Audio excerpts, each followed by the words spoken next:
Olha, vamos conversar um pouco sobre home care e o que é que pensa o STJ, porque a Superior Corte de Justiça aqui do país, ela está com o entendimento de que, olha, os planos de saúde devem sim custear os insumos que são indispensáveis para o tratamento da modalidade home care.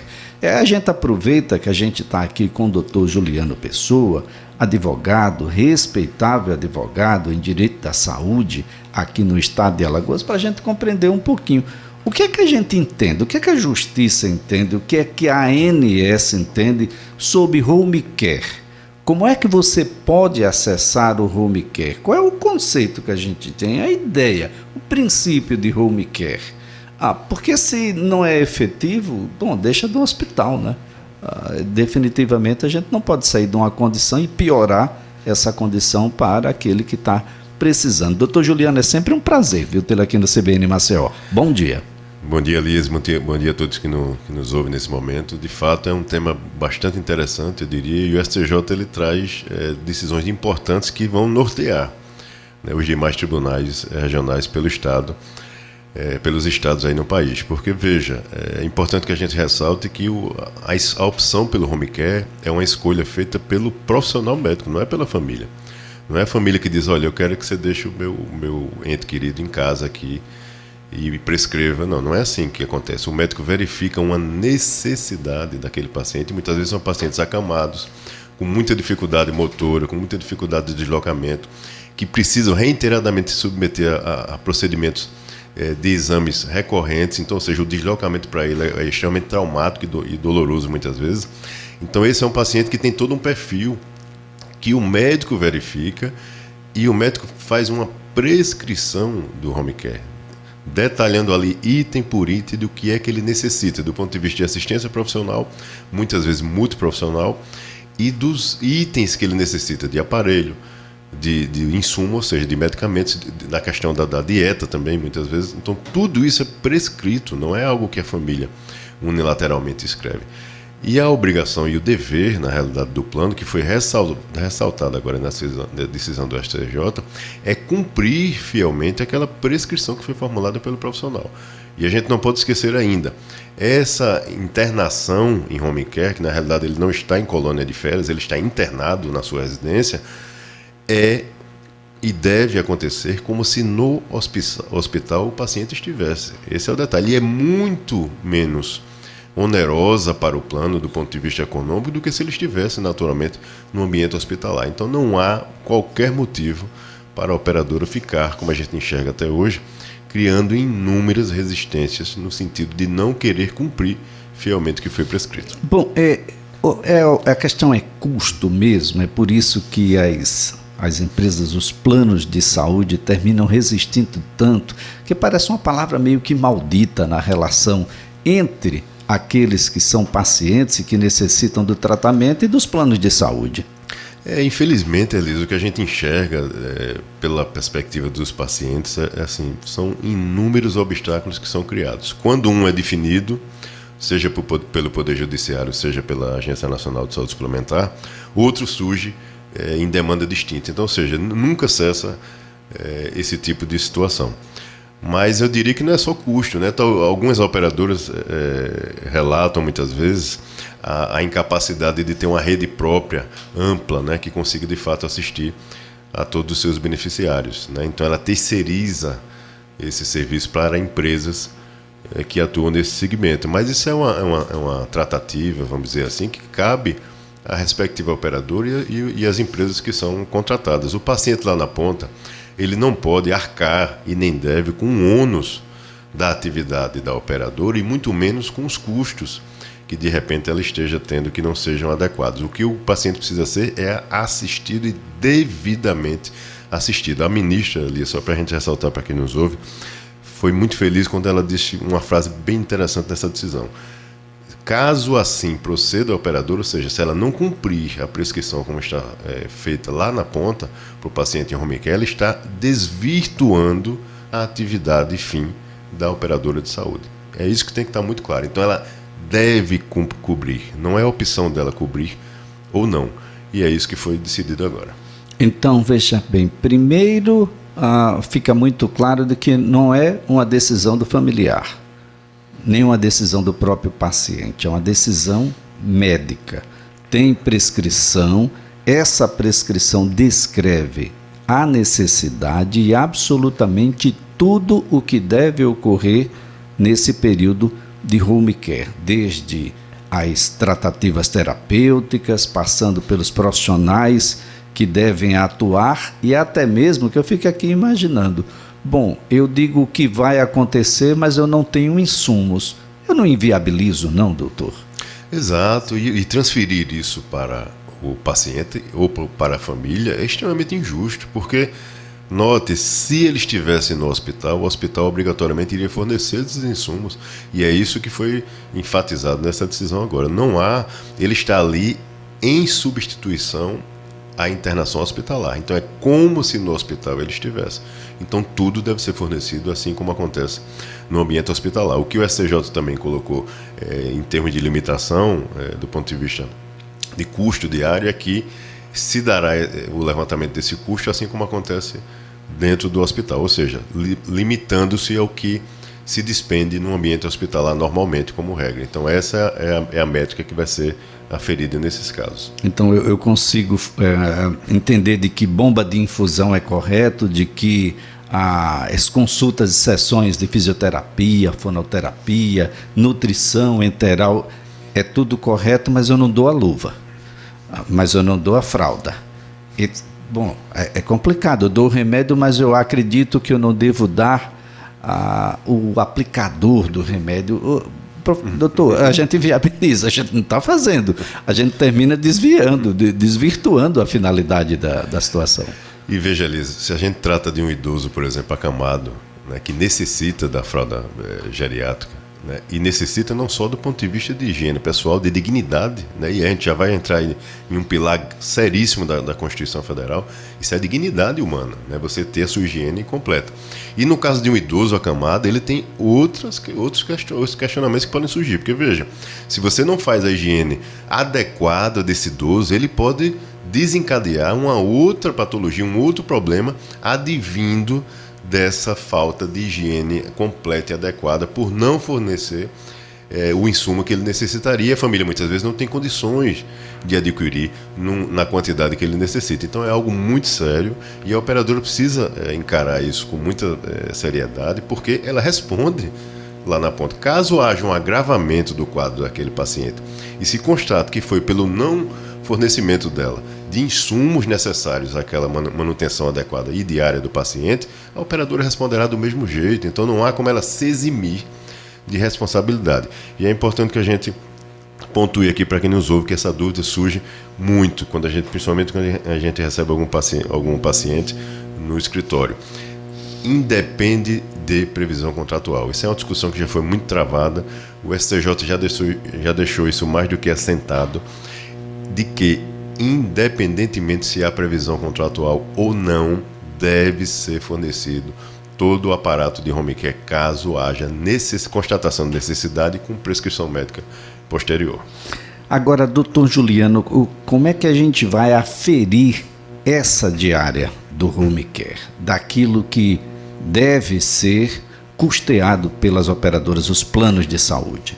Aí a gente vai passar naturalmente pela análise da equipe multidisciplinar, né? Os profissionais que lidam com esse paciente, que assistem esse paciente, têm total conhecimento da sua demanda, vamos dizer assim, e essa demanda será informada à instituição e ela deve fornecer, assim, não adianta os profissionais que assistem aquele paciente, olha, ele necessita de 6 fraldas dia, né? Porque é a demanda dele, por algum medicamento que de repente potencialize um número maior de necessidades sendo realizadas, enfim, isso é aferido no caso concreto, mas não é porque o médico simplesmente faz uma conta de cabeça, não, isso é verificado caso a caso. Um pode precisar de 6, outro pode precisar de 8, outro de 12, outro de 2, depende do caso a caso, mas se é uma necessidade, e essa palavra tem que ser muito bem colocada, não há que se criar um obstáculo para o descumprimento disso, porque se não se cumpre totalmente, o cumprimento parcial de assistência é uma desassistência também, a meu ver. Então isso deve ser questionado. Bom, os profissionais é que vão delimitar,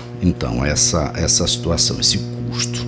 Exato, porque você tem toda uma equipe, muitas vezes você tem enfermagem, você tem fisioterapeuta, você tem a própria equipe médica, vários profissionais que transitam ali durante aquela semana e durante aqueles dias com aquele paciente. E eles sabem a demanda daquele paciente. Então isso é colocado como se não fosse num hospital, dentro do prontuário do paciente. Isso é discriminado, o que é que ele necessita. E a operadora tem que assisti-lo de acordo com a sua demanda. Assim aconteceria, vale destacar mais uma vez, se ele estivesse no ambiente hospitalar. Eu acredito que não se iria deixar o paciente lá no quarto ou na UTI, onde quer que ele estivesse, sem fazer a sua higiene, sem fazer o seu trato e sem levar os insumos. Então é a mesma coisa, o raciocínio é o mesmo. Isso tem um prazo? Eu tenho um limite? Olha, só é por um mês, só é por uma semana, 3 dias, 1 dia. Como é que é isso, doutor? Ótimo, essa pergunta sua é interessantíssima para a gente destacar. Isso é vedado expressamente pela legislação. Então pode obrigar o sujeito a ficar bom, não? Pois é. A gente enxerga as duas perspectivas, Alice. Muitas vezes o paciente em home care, né, que se quer desmamar, vamos dizer assim, a assistência, bem como o paciente, às vezes, que está dentro do hospital, da instituição hospitalar, e se cria determinada situação no sentido de querer fazer com que o paciente deixe aquele ambiente, né, seja por que motivo for. Então, não existe esse tipo de alta forçada. Isso tem que ser verificado, constatado e fundamentado pelo profissional que assim o fizer, e ele poderá responder naturalmente por isso. Então, é importante que não exista esse tipo de movimento, né, por parte das instituições, no sentido de querer, entre aspas, se livrar daquele paciente. Isso é descabido e totalmente vedado. E olha só, numa ação com múltiplos profissionais, a gente pode ter altas de alguns e de outros não. A gente pode ter alta, por exemplo, do médico, mas não necessariamente do fisioterapeuta, do fonoaudiólogo, enfim. Mas a alta definitiva, isso vem com o médico assistente. Exatamente, ele que sabe ali o estado real do paciente, sabe aferir a necessidade daquele paciente. E é importante que a gente enfatize também que é um paciente que tem um perfil muito específico, né? São pessoas que estão muito debilitadas, necessitam desse aparato, não por acaso, porque já caminharam aí no curso ali daquela patologia e provavelmente não irão conseguir sair tão facilmente. Então essa assistência não pode ser cessada, porque você estaria desassistindo literalmente esse paciente. Então a gente não concebe de fato esse tipo de situação. Olha, eu estou aqui conversando com o Dr. Juliano Pessoa, advogado, um dos mais respeitáveis advogados em direito de saúde aqui no estado de Alagoas, sobre um tema que é recorrente e é meio que maldito em determinadas rodas, porque é muito difícil, ou pelo menos não deveria ser assim. A gente tem muitas barreiras para alcançar o home care, mas o home care ele existe, independe do o meu plano é pequeno, doutor. Eu acho que o plano não vai cobrir, não está obrigado a cobrir, mas plano que tem previsão precisa cobrir. E aí depende se ele é visto como pequeno, grande, imenso, enfim. Corretamente, Elis, porque veja, o que a gente tem distinção de uma operadora para outra muitas vezes é a sua rede credenciada, vamos chamar assim, né? Alguns planos você acessa mais facilmente redes de renome, que são conhecidas, etc. e tal. Mas para o home care especificamente, não é disso que a gente está tratando. O que a gente está tratando é, se ele tem um plano que tem cobertura hospitalar, ou seja, se ele for no hospital ele vai ter a cobertura pelo seu plano, ele pode sim, naturalmente, ter prescrição de home care, e independe do porte do plano para isto. Ele só precisa ter esta cobertura no seu plano, e a operadora não pode utilizar, e aí a gente espera que isso não aconteça na prática, infelizmente, ela não pode utilizar desse tipo de artifício, né, que eu diria que é muito diminuto, para poder negar assistência a um paciente que está precisando lá na ponta, como nós falamos, que não é uma escolha, é uma prescrição médica, é uma constatação de uma necessidade de uma assistência nesse formato. Se foi constatado isso, deve-se proceder, e também para o pequeno serve aquele racional que nós fizemos. O custo é infinitamente menor do que se ele estiver dentro do hospital. Agora, doutor Juliano, imaginando aqui, vamos tentar ajudar o médico assistente que está nos ouvindo. Ele tem um entendimento de que esse paciente, sim, tem um perfil, o perfil é muito claro para uma assistência em home care. Ele tem que dizer quando esse isso vai acontecer, essa transição vai acontecer, o plano de saúde pode dizer, olha, doutor, deixa eu pensar aqui um pouquinho, uma semana, 2, 3, pode protelar. Como é que é isso? O que é que o médico pode fazer numa situação como essa? Olha, veja só, Elias, o médico assistente, a meu ver, ele é o senhor do tratamento, da assistência. Ele é que sabe, de fato, a necessidade real do paciente. Não é o diretor da operadora, não é o diretor da instituição hospitalar, não é o auditor do plano de saúde, como muitas vezes a gente enxerga essa figura chegando aí nessa análise. Então, o médico assistente é que é o senhor do tratamento. Geralmente, o que é que ocorre? Ele verifica a necessidade e prescreve no momento que ele acha que já é necessário que o paciente migre, faça essa migração para esse formato de assistência. Ele prescrevendo e havendo negativa, é importante que ele se resguarde disso, registre tudo isso muito bem detalhado, fundamentando a necessidade daquele paciente, deixando isso registrado em prontuário médico. Toda a documentação também é entregue naturalmente aos familiares que fazem essa requisição, essa solicitação junto à operadora, e o médico está fazendo a parte dele. Se a operadora surge indeferindo, vamos dizer assim, criando óbice a concretização daquela prescrição, o médico assistente está fazendo a sua parte e ele deve manter, sim, o seu posicionamento. Ele não deve alterar o seu posicionamento porque houve resistência por parte da operadora. Então é importante que o médico se fundamente, se resguarde no sentido de defender a sua escolha do ponto de vista técnico-científico. Bem, o médico cumpriu com a sua parte, agora os familiares estão, arrancando os cabelos, né? Porque tem uma situação de saúde, ninguém vai para a home care porque está muito bem. Normalmente é uma situação bastante particular e de muita atenção.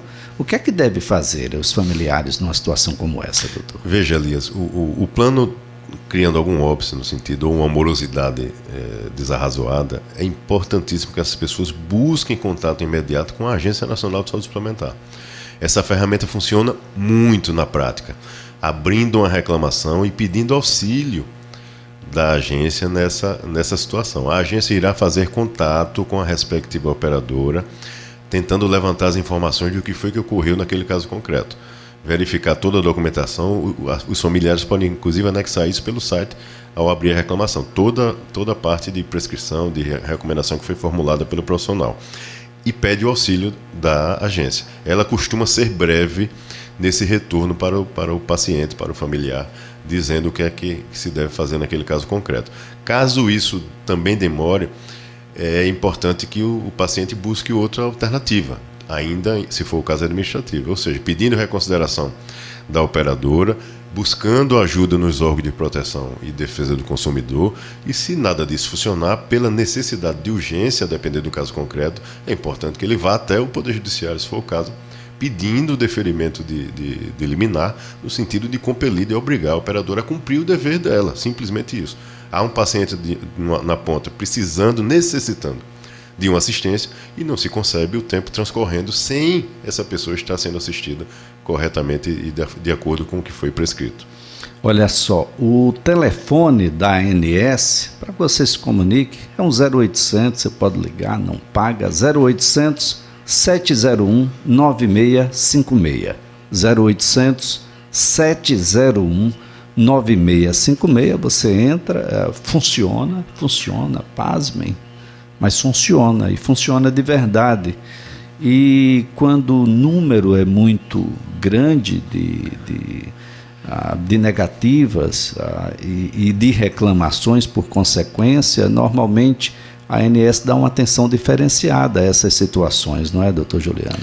Exato, Elias. A ANS costuma ser muito ágil e se aquela operadora reitera essa prática, né, se ela tem lá um levantamento dela de ocorrências, vamos chamar assim, daquela mesma operadora, nesse mesmo tipo de situação, ela costuma interferir de forma mais incisiva e, se for o caso, a depender da prática, se for constatada uma prática abusiva, ela já empreende aí medidas administrativas do ponto de vista de punir, de sancionar ali, a criar sanções para aquela operadora, impondo multas, inclusive, que são previstas, e a ANS tem o poder de fazer isso. Então é importante que o consumidor tenha esse hábito.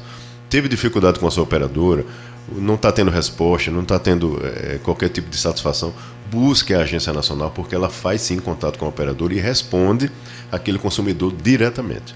Bem, home care é um direito está previsto, quem tem o atendimento hospitalar tem a extensão do hospital, que é o home care. E aí o médico assistente é quem vai dizer se vai ser home care, quando vai, em que condições, as terapias que serão implementadas, equipamentos e materiais de consumo, luvas, fraldas, injetáveis, etc. Tudo, absolutamente tudo, deve estar devidamente claro, né, doutor? Para que a gente não tenha dúvida, daí a importância do médico assistente. Correto, Elias. Inclusive, a decisão do STJ adentrou nas minúcias, vamos dizer assim, inclui-se aí nesses insumos até móveis específicos. Então, se houver algum tipo de móvel, de estrutura, que necessite para, de repente, um aparato de equipamento, que no hospital se dispõe, não é o paciente que tem que comprar esse utensílio para colocar na sua residência. Deve ser também ofertado junto com aquele equipamento, para que o suporte seja, de fato, assim como acontece dentro do hospital. Muito bem. Doutor Juliano, prazer tê-lo aqui no CBN Maceió mais uma vez. Muito obrigado pela colaboração, a prestação de serviço aqui que presta sempre, que essa sua colaboração extremamente relevante. Um ótimo dia, excelente semana. Eu que agradeço, bom dia para todos, estarei sempre à disposição. Juliano Pessoa, advogado especialista em direito médico, às 10 horas.